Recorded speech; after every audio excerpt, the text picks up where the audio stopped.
Before the world existed, there was a place of ice and snow in the north, of terrible glaciers, ravines of snow, blizzards and drifts, and it was called Niflheim. To the south was a land of flame and fire and smoke and soot named Muspel. Between these two lay a great void and emptiness known as Ginnungagap. 11 rivers flowed out of Niflheim into Ginnungagap, where they froze and filled the void with their spiky shine. When the ice spread near enough to the heat of Muspel, there it began to melt, and from these melting drops 2 creatures were formed. One was the first of the frost giants, a great menace named Ymir, and the other a huge cow named Audumla. Ymir lived through drinking Audumla's milk.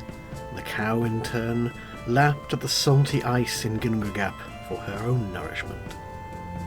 Whilst Ymir slept, he sweated, and from his perspiration were birthed more frost giants.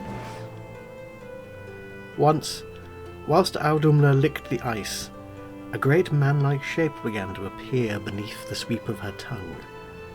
It took 3 days and more until she licked the figure free of the ice. And this was Buri, who in time had a son named Bor.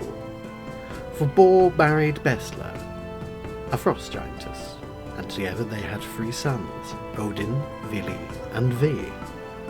And these 3 became the first of the gods. Ymir and his frost giant brethren were unpleasant. They were brutal and cruel and evil, and Odin and his brothers hated them.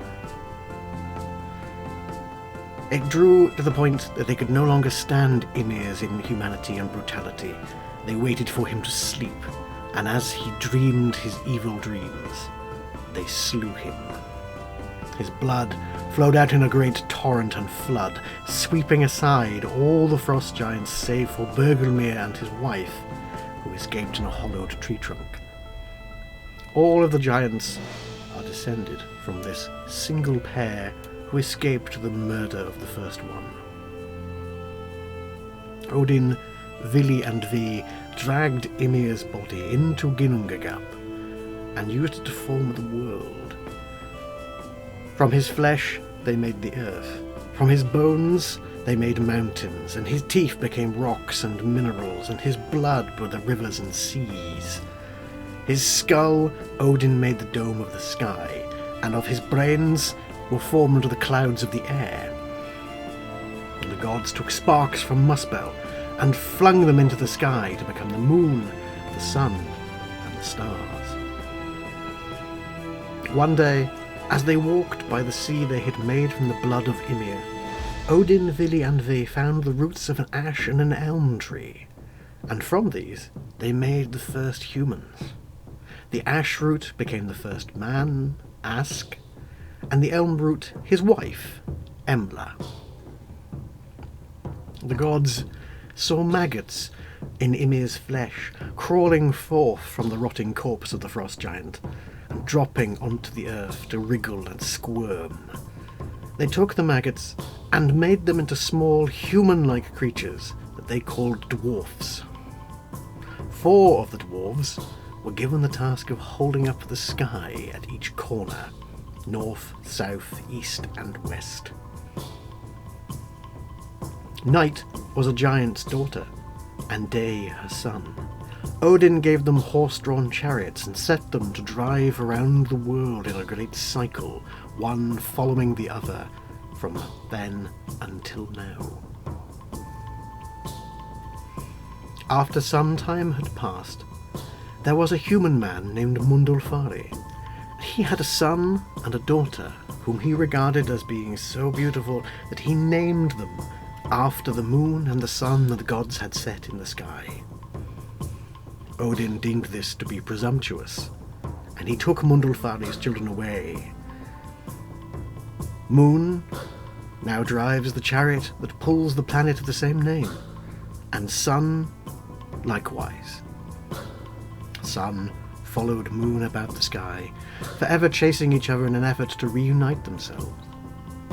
And both travelled with great haste and fear, for behind them loped enormous wolves who would swallow and destroy them if they ever caught up with them.